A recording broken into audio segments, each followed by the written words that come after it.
El llanto del pequeño Leo no era el sonido habitual de un bebé hambriento o cansado. Era un gemido agudo, constante y desgarrador que resonaba a través de los pasillos de mármol de la mansión Valderrama como una sirena de advertencia que nadie parecía querer escuchar. A sus 6 meses de edad, Leo, el heredero de una de las fortunas más grandes del país, se estaba deformando ante los ojos de todos. Su columna vertebral, que al nacer había sido recta y perfecta, comenzó a curvarse de una manera antinatural y grotesca, formando una S pronunciada que le impedía dormir boca arriba y le causaba espasmos de dolor visibles cada vez que intentaban cambiarle el pañal. Los mejores pediatras de Europa y Estados Unidos habían desfilado por la lujosa guardería, sacudiendo sus cabezas y murmurando diagnósticos complejos sobre enfermedades genéticas raras y degeneración ósea idiopática, pero ninguno ofrecía una solución, solo analgésicos que dejaban al niño en un estupor drogado. Sin embargo, había alguien en esa casa fría y estéril que veía lo que los médicos ignoraban.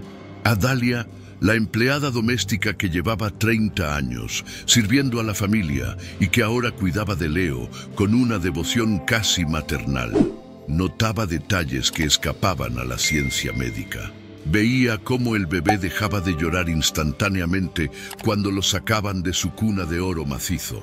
Notaba las marcas rojas, casi imperceptibles, que aparecían en su piel tras las sesiones de terapia con su madrastra, la impecable y joven esposa del señor Valderrama.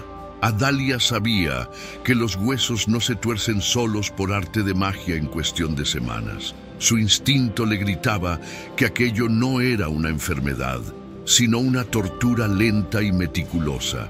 Pero en una casa donde su voz valía menos que el polvo en los muebles, ¿quién le creería?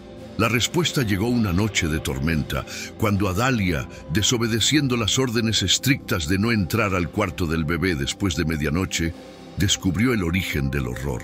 Lo que encontró escondido bajo las sábanas de seda egipcia no solo explicaba la columna torcida de Leo, sino que revelaba un plan tan macabro que helaría la sangre del propio diablo. La mansión de los Valderrama siempre había sido un lugar de silencios pesados y secretos guardados bajo llave, especialmente desde la trágica muerte de la primera esposa del señor Roberto, la madre biológica de Leo, quien falleció durante el parto. Roberto, un hombre de negocios brillante pero emocionalmente destrozado, había caído rápidamente en las redes de Isabela, una exmodelo de belleza glacial que asumió el papel de madrastra con una eficiencia que muchos confundieron con amor. Pero Adalia, cuyos ojos habían visto crecer a 2 generaciones en esa casa, sentía un frío inusual cada vez que Isabela entraba en la habitación del niño. No había calor en sus caricias, solo una posesividad calculada. Mientras la salud de Leo se deterioraba y su espalda se retorcía como una rama seca, Roberto se hundía más en la desesperación y el alcohol, dejando el control total de la salud del niño en manos de su nueva esposa. Isabela insistía en que Leo necesitaba reposo absoluto en su cuna especial, una antigüedad restaurada que supuestamente había pertenecido a la realeza. Nadie tenía permitido tocar esa cuna, excepto ella. Adalia fue relegada a tareas de limpieza, prohibiéndole cargar al niño bajo el pretexto de que sus manos ásperas podían lastimar la frágil estructura ósea del bebé. Pero el amor es rebelde. Adalia comenzó a observar. Observaba los horarios, observaba cómo Isabela cerraba la puerta con llave durante las siestas y, sobre todo, observaba cómo la columna de Leo parecía empeorar drásticamente cada lunes por la mañana. Esta historia no es solo sobre un crimen atroz, es sobre la valentía de una mujer invisible que decidió que la vida de un niño valía más que su propio empleo y seguridad. Prepárense para descubrir la verdad que se escondía a plena vista. Pero antes de adentrarnos en la oscura noche del descubrimiento, me encantaría saber quiénes me acompañan en este relato de justicia y misterio. Por favor, Escriban en los comentarios desde qué ciudad o país están viendo este video ahora mismo. Es increíble ver cómo nuestra comunidad crece en cada rincón del mundo.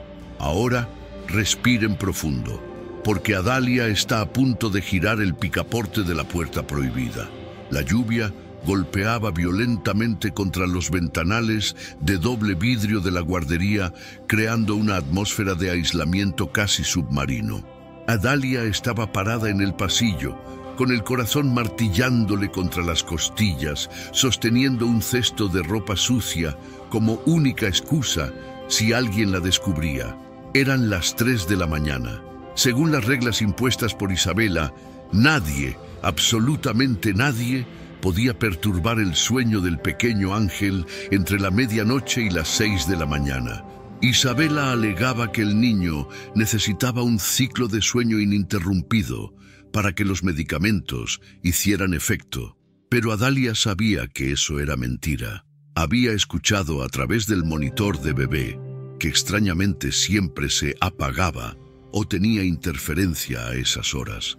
Sonidos que no correspondían a un sueño tranquilo. Eran jadeos, pequeños quejidos de esfuerzo, como si el bebé estuviera luchando contra una fuerza invisible. Esa noche, Roberto había salido de viaje de negocios urgente, e Isabela, confiada en su control absoluto sobre la servidumbre, se había retirado a su ala privada después de tomarse sus somníferos habituales. Era la oportunidad que Adalia había estado esperando durante meses, aunque el miedo a ser despedida y perder el único sustento para su familia paralizaba sus piernas. Adalia empujó la puerta con suavidad. Las bisagras, que ella misma había aceitado en secreto días atrás, no emitieron ningún sonido. La habitación estaba en penumbras, iluminada únicamente por la luz tenue de una lámpara nocturna con forma de luna. El olor en el aire era extraño. No olía a talco ni a leche, sino a algo químico, acre, mezclado con el aroma metálico de un linimento fuerte que Isabela insistía en aplicar ella misma. Adalia se acercó a la cuna. Era una pieza imponente de madera oscura, tallada con gárgolas y querubines, una antigüedad que Isabela había traído de la finca de su propia familia, diciendo que era una herencia bendita. Adalia siempre había odiado esa cuna. Le parecía un ataúd abierto. Se inclinó sobre los barrotes. Leo estaba dormido, pero su sueño no era natural. Su respiración era superficial y rápida, y su pequeño cuerpo estaba contorsionado en una posición que desafiaba la anatomía. Estaba acostado sobre su lado izquierdo, pero su cadera estaba forzada hacia la derecha, y su hombro parecía estar hundido en el colchón de una manera imposible. «Mi niño precioso», susurró Adalia, con lágrimas en los ojos, extendiendo una mano temblorosa para acariciar la frente sudorosa del bebé. La piel de Leo estaba fría y húmeda. Adalia bajó la mano hacia la espalda del niño. A través del pijama de seda podía sentir la curva antinatural de la columna, los vértebras sobresaliendo como piedras en un camino accidentado. Pero entonces sus dedos rozaron algo más. No era hueso, no era piel. Justo debajo de la tela del pijama, en la zona lumbar, había algo rígido. No se sentía como una faja ortopédica médica. Se sentía duro, inflexible, con bordes definidos. Adalia contuvo el aliento. Con un cuidado extremo para no despertar al niño drogado, levantó el borde de la camisa del pijama. Lo que vio la hizo llevarse la mano a la boca para ahogar un grito de horror. La piel de la espalda del bebé estaba roja, irritada, marcada con patrones profundos. Pero no era solo la piel. Adalia palpó el colchón debajo del niño. Se suponía que era un colchón ortopédico de última generación, espuma viscoelástica diseñada para adaptarse al cuerpo. Pero al presionar su mano al lado del cuerpo de Leo, la superficie no cedió suavemente. Había resistencia, una resistencia mecánica. Adalia miró hacia la puerta, asegurándose de que seguía sola, y tomó la decisión más arriesgada de su vida. Levantó a Leo con una suavidad infinita, acunándolo en un brazo, a pesar de que el niño gimió en sueños por el cambio de posición. Con la otra mano arrancó la sábana bajera de seda. Debajo de la sábana no había un colchón normal. Había una estructura compleja oculta bajo una fina capa de espuma. Adalia pasó los dedos por la superficie y sintió protuberancias, rieles metálicos y pequeños pistones. No era una cama, era una máquina de moldeo. Parecía haber sido diseñada para ejercer presión constante y progresiva en puntos específicos del cuerpo de quien yaciera allí. Al observar más de cerca, Adalia notó una pequeña caja de control escondida en un doble fondo lateral de la cuna, con luces LED parpadeando en una secuencia lenta. La máquina estaba encendida, estaba activa. Día tras día, murmuró Adalia, comprendiendo de golpe la monstruosidad del plan. La cuna no estaba ayudando a Leo, lo estaba torciendo. Estaba reprogramando su estructura ósea mientras crecía, milímetro a milímetro, noche tras noche. Pero, ¿por qué? ¿Qué ganaba Isabela convirtiendo a un niño sano en un discapacitado? Adalia sabía que si la descubrían ahora, con el bebé en brazos y el secreto expuesto, Isabela no solo la despediría, la destruiría. Podría acusarla de lastimar al niño, de sabotaje, de cualquier cosa. Tenía que conseguir pruebas, tenía que sacar esa máquina de allí o fotografiarla. Dejó a Leo suavemente en el cambiador acolchado al otro lado de la habitación y regresó a la cuna para intentar levantar el mecanismo oculto. Pesaba demasiado, estaba atornillado a la estructura de madera antigua. Mientras luchaba con la esquina del colchón falso, sus dedos encontraron algo más escondido en el hueco entre la máquina y la madera, un sobre grueso de papel manila y un frasco de vidrio sin etiqueta con un líquido transparente. Adalia tomó el frasco, lo destapó y el olor acre golpeó su nariz. No era medicina, olía a un relajante muscular potente, del tipo que se usa en caballos, mezclado con algo corrosivo. Isabela estaba ablandando los músculos del niño químicamente para que la máquina pudiera torcer los huesos con mayor facilidad. La crueldad era tan elaborada que Adalia sintió náuseas. Guardó el frasco en el bolsillo de su delantal. Luego tomó el sobre. No estaba sellado. Lo abrió rápidamente, sus ojos escaneando los documentos a la luz de la luna. Eran pólizas de seguro. Seguros de vida y discapacidad a nombre de Leonardo Valderrama, pero había una cláusula resaltada en amarillo neón. En caso de discapacidad permanente y total del heredero antes del primer año de vida, la tutela legal y el control total del fideicomiso familiar pasan irrevocable e inmediatamente a la madre o tutora legal a cargo, sin supervisión del Consejo Administrativo. La fecha límite era el cumpleaños de Leo, dentro de 2 semanas. Isabela no quería matarlo, quería romperlo, quería convertirlo en un vegetal retorcido para quedarse con el control absoluto de la fortuna Valderrama, sin tener que esperar a que Roberto muriera o a que Leo cumpliera la mayoría de edad. Era el crimen perfecto, disfrazado de tragedia médica. Adalia estaba temblando tanto que el papel crujió en sus manos. Tenía la prueba, tenía el arma, el frasco y el motivo, los papeles. Solo necesitaba salir de allí, despertar a Roberto o llamarlo donde quiera que estuviera y salvar al niño. Guardó el sobre en su ropa, decidida a correr. Pero cuando se giró para recoger a Leo del cambiador, el sonido inconfundible de un tacón golpeando el suelo de madera resonó justo detrás de ella. La luz del pasillo se encendió de golpe, cegándola momentáneamente. Adalia se congeló. En el umbral de la puerta, bloqueando la única salida, estaba Isabela. No llevaba su pijama de seda habitual. Estaba completamente vestida, impecable, y en su mano no sostenía un vaso de agua, sino un teléfono móvil con la cámara grabando. Adalia, dijo Isabela con una voz suave y venenosa, sonriendo con una frialdad que heló la habitación más que la tormenta exterior. Qué oportuno que te encuentre aquí, maltratando a mi pobre hijo en medio de la noche. Sabía que eras tú quien lo estaba lastimando, pero necesitaba atraparte con las manos en la masa para mostrárselo a la policía. Adalia retrocedió, chocando contra la cuna maldita. Usted es un monstruo, logró decir Adalia. Sé lo de la máquina. Tengo los papeles. Isabela soltó una carcajada seca y dio un paso adelante, cerrando la puerta detrás de ella con un clic definitivo. Nadie va a creer a la criada que drogaba al niño, Adalia. Y en cuanto a esos papeles, bueno, creo que acabas de tener un terrible accidente tratando de robarlos. Isabela metió la mano en el bolsillo de su chaqueta y sacó algo que brilló bajo la luz artificial. No era un arma de fuego, era un taser de alto voltaje.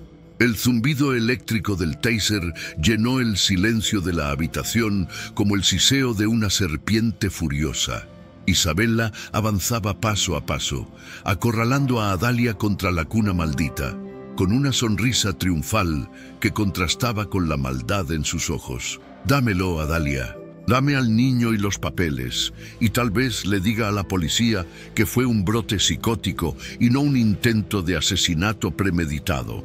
Te enviarán a un manicomio en lugar de a la cárcel. Es una oferta generosa, siseó la madrastra. Adalia, con el corazón latiendo tan fuerte que sentía que le iba a estallar el pecho, miró el arma eléctrica, luego a Leo, que yacía en el cambiador a unos metros, y finalmente a la cesta de ropa sucia que había utilizado como excusa para entrar. El miedo paralizante inicial dio paso a un instinto de supervivencia primitivo. No estaba luchando por su vida, estaba luchando por la de Leo. Adalia sabía que no podía superar a Isabela en fuerza o velocidad, pero tenía algo que la mujer de alta sociedad no poseía: años de trabajo físico cargando pesos muertos. En el instante en que Isabela se lanzó hacia adelante, extendiendo el brazo para aplicar la descarga, Adalia no retrocedió. Con un movimiento brusco y desesperado, pateó la base de la pesada cesta de mimbre llena de sábanas húmedas. La cesta voló hacia las piernas de Isabela, haciéndola tropezar. El taser se disparó al aire, soltando un chispazo azulado que iluminó la oscuridad antes de caer al suelo y deslizarse debajo de la cuna. Isabela gritó de furia, cayendo de rodillas sobre la alfombra. Adalia no esperó. Corrió hacia el cambiador. Envolvió a Leo en una manta de lana gruesa con un solo movimiento fluido y lo pegó a su pecho, ignorando el gemido de dolor del bebé al ser movido.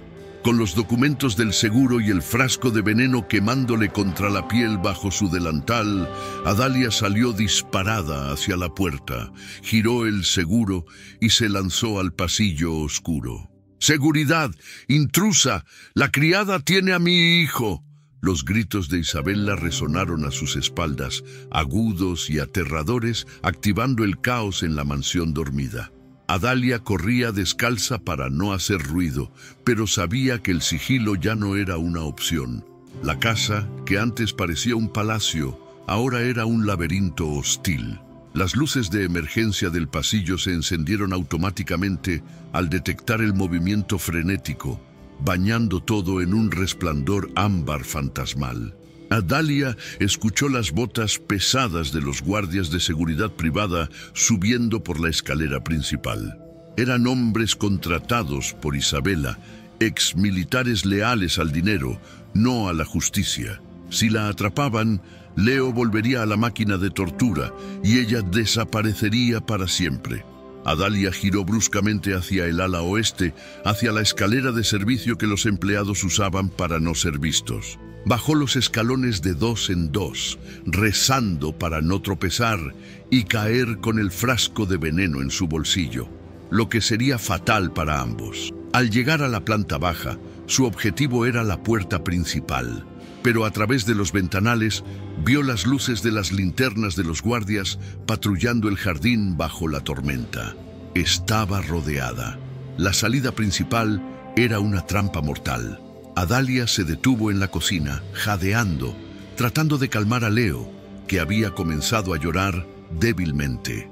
«¿A dónde vamos, mi amor? ¿A dónde?», susurró besando la cabecita deformada del bebé. Necesitaba un lugar seguro, un lugar donde pudiera hacer una llamada. Roberto.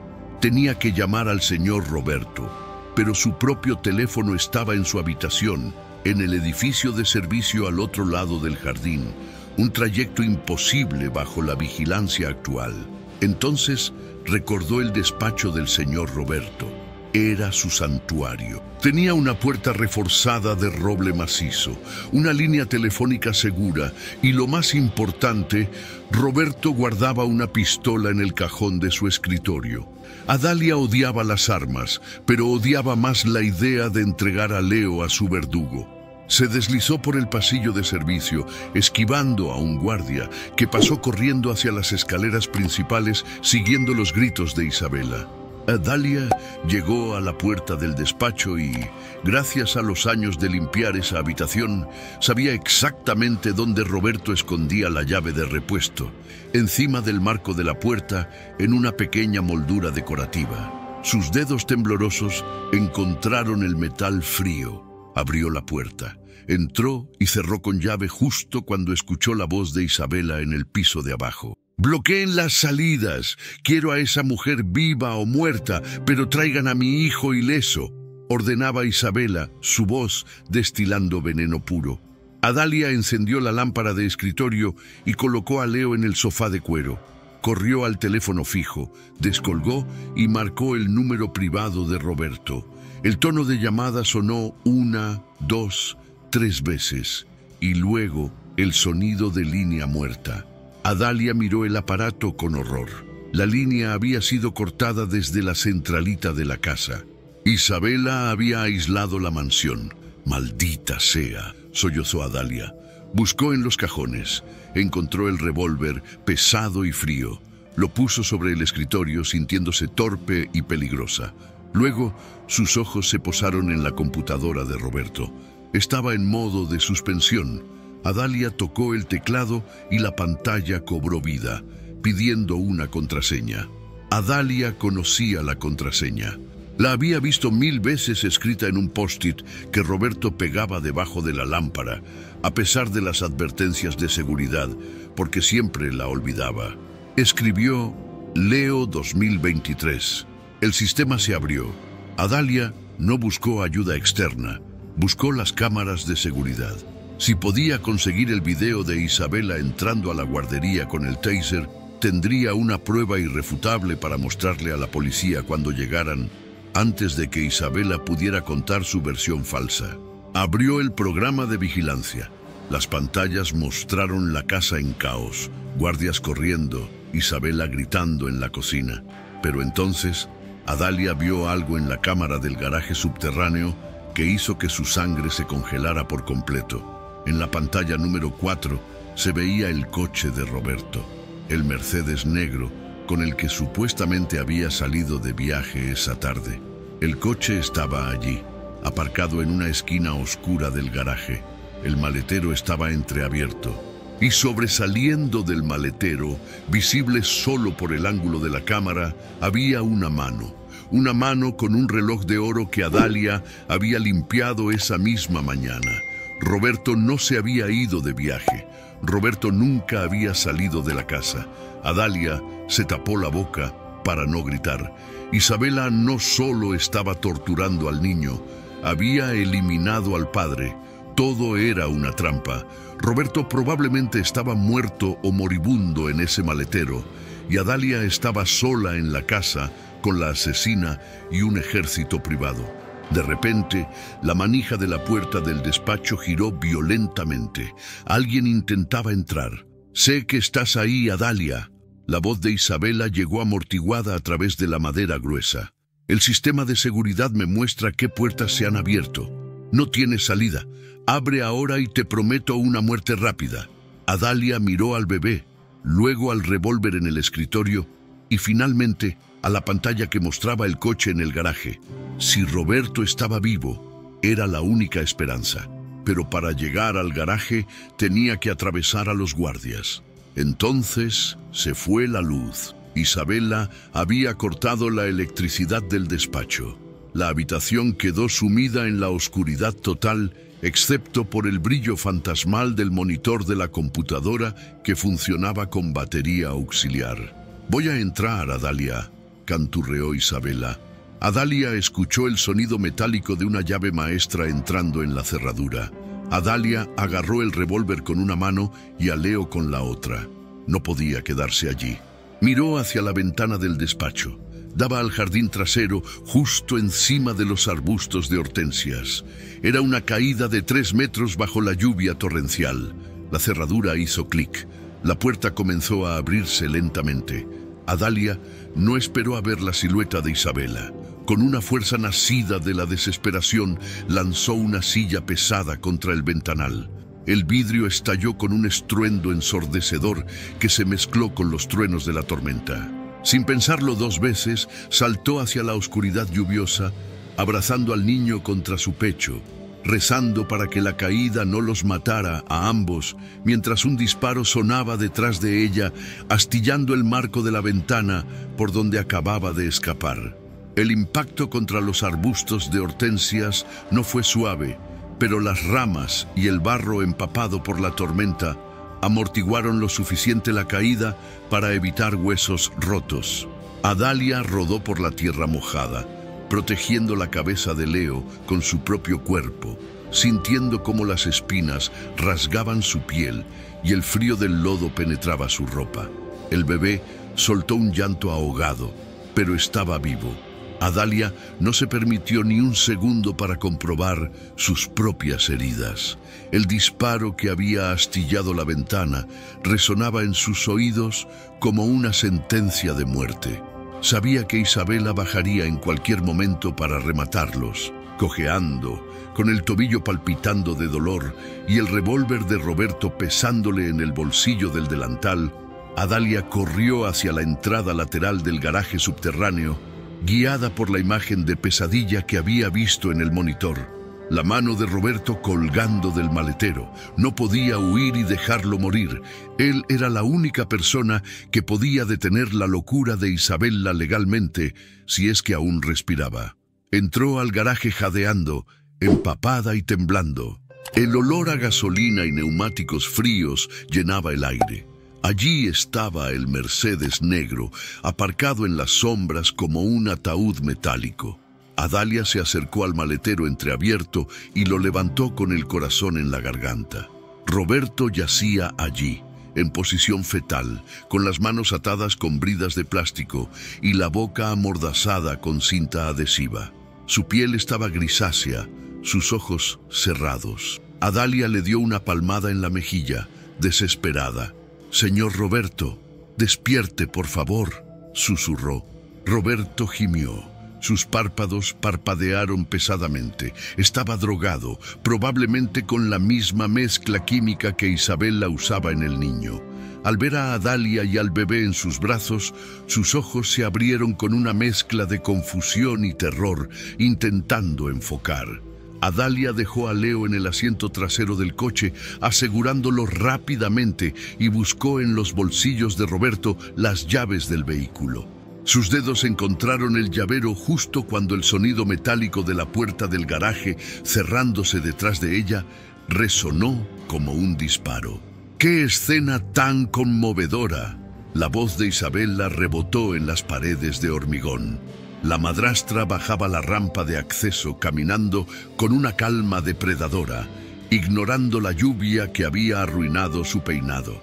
En su mano derecha sostenía una pistola automática cromada, mucho más letal que el taser que había perdido. La criada fiel intentando salvar al amo inútil y al niño roto. Es casi poético que vayan a morir todos juntos en un lamentable accidente de coche. Mañana los titulares dirán que Roberto, borracho y deprimido, intentó huir con su hijo y la niñera y se estrelló en el barranco. Nadie hará preguntas. Adalia se interpuso entre Isabela y el coche, cubriendo a Roberto, que intentaba inútilmente incorporarse dentro del maletero. Adalia metió la mano en su delantal, aferrando el revólver que había tomado del despacho, pero sus manos temblaban demasiado. Nunca había disparado un arma. Isabela, viendo el gesto, soltó una carcajada fría. ¿Vas a dispararme, Adalia? ¿Tú? Ni siquiera eres capaz de matar una araña. Tira esa pistola al suelo antes de que te vuele la cabeza ahora mismo. Adalia sacó el revólver, pero sus manos sudorosas y el peso del arma la traicionaron. Isabela levantó su arma apuntando al pecho de Adalia. Adiós, Adalia. Pero Adalia no disparó. En un movimiento que Isabela no esperaba, Adalia dejó caer el revólver al suelo, levantando las manos en señal de rendición. Isabela sonrió, bajando la guardia por una fracción de segundo, saboreando su victoria. Fue el error fatal de la arrogancia. Adalia no se había rendido. Con su otra mano, la que había mantenido oculta en el bolsillo izquierdo, sacó el frasco de vidrio sin etiqueta, el veneno corrosivo y relajante muscular que había robado de la cuna. «Tiene razón, señora. No puedo disparar», dijo Adalia, destapando el frasco con el pulgar en un movimiento rápido. «Pero puedo limpiar». Antes de que Isabela pudiera reaccionar, Adalia arrojó el contenido del frasco con toda su fuerza directamente a la cara de la mujer. El líquido ámbar, diseñado para quemar químicamente y penetrar la piel, golpeó los ojos y la boca de Isabela. El grito que salió de la garganta de Isabela no fue humano, fue un alarido de agonía pura. Se llevó las manos a la cara, dejando caer la pistola, mientras el químico abrasaba sus córneas y piel. «¡Mis ojos! ¡Me quema!», gritaba, tropezando ciegamente hacia atrás, chocando contra una estantería de herramientas. Adalia no perdió el tiempo. Pateó la pistola de Isabela lejos, debajo del coche.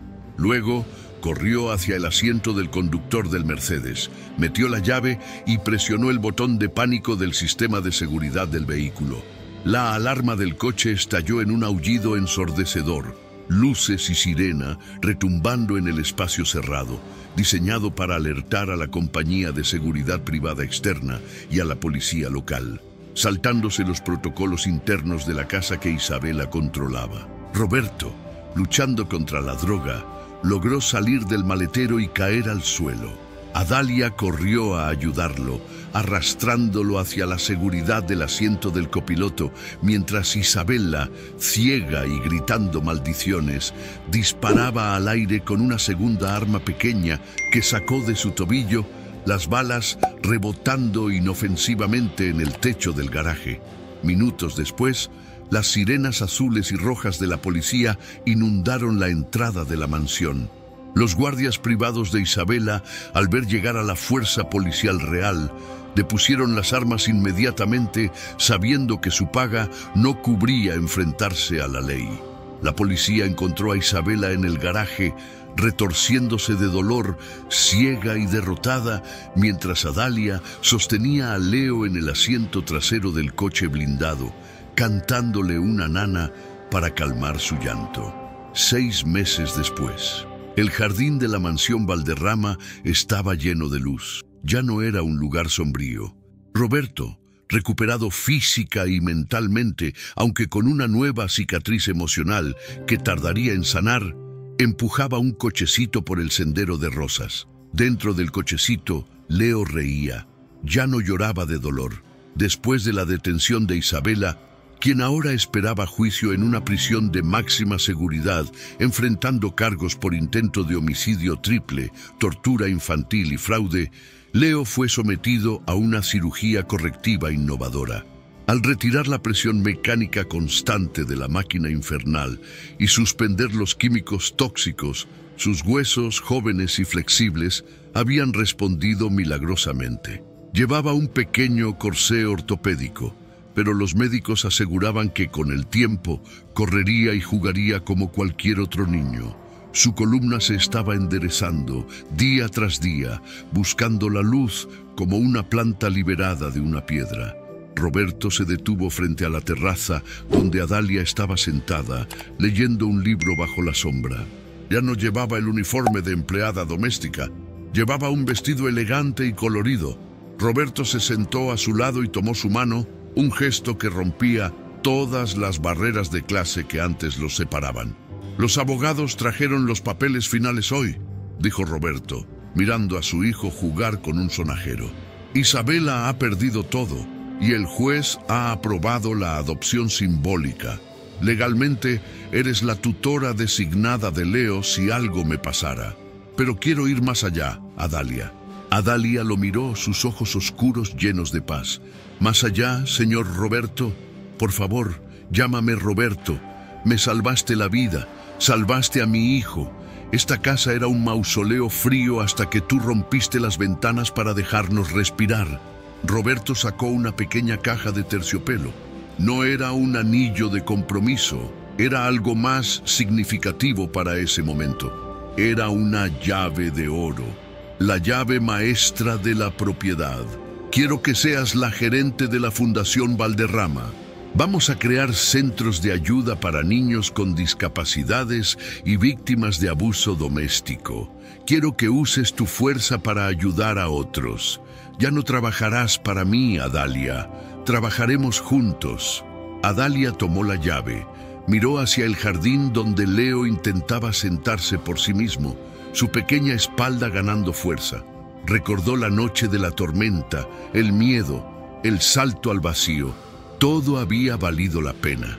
«Acepto, Roberto», dijo ella con una sonrisa, «pero con una condición». «¿Y cuál?» «Que nunca más haya una puerta cerrada con llave en esta casa». Roberto sonrió, las lágrimas brillando en sus ojos. «Trato hecho». La cámara se aleja, mostrando la mansión luminosa y abierta, donde el amor y la verdad habían finalmente enderezado lo que la maldad intentó torcer. La criada que encontró el horror había terminado encontrando su propio lugar en el mundo, no como sirvienta, sino como la salvadora y el corazón de una familia renacida.